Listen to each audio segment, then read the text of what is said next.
Guys এখন SSC জিডির এক্সামটা চলছে বর্তমানে, এবং তোমাদের মধ্যে অনেকের এক্সাম দেওয়া হয়ে গেছে, এবং অনেকে আমার মতো অনেকে এরকম আছো যারা এক্সাম দেবে। নেক্সট এক্সাম যাদের আছে, তো যাদের এক্সাম দেওয়া হয়ে গেছে তাদের তাদের কেমন হলো এক্সাম সেটা কমেন্টে জানিও আমাকে। এবং যাদের বাকি আছে তারা তোমাদের অনেক শুভেচ্ছা রইলো, অগ্রিম শুভেচ্ছা রইলো। তোমাদের এক্সাম ভালো হবে, এবং তোমরাও আমাকে শুভেচ্ছা জানিও। আমরা সবাই পড়াশোনা করছি এই এক্সামটার জন্য অনেক দিন থেকে। তোমাদের কোন শিফটে এবং কত তারিখে এক্সাম আছে এবং কোথায় আছে সেটা একটু কমেন্টে জানিও গাইজ। আমার 19 তারিখে আছে কলকাতায়। এবং প্রশ্ন নিয়ে খুব একটা ভয় পাওয়ার বা ঘাবড়ানোর কিছু নেই। প্রশ্ন অনেকটা 2024-এর প্যাটার্নকেই ফলো করছে।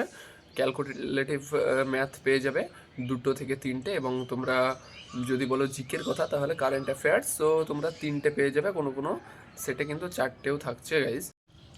অল দ্য বেস্ট সবাইকে।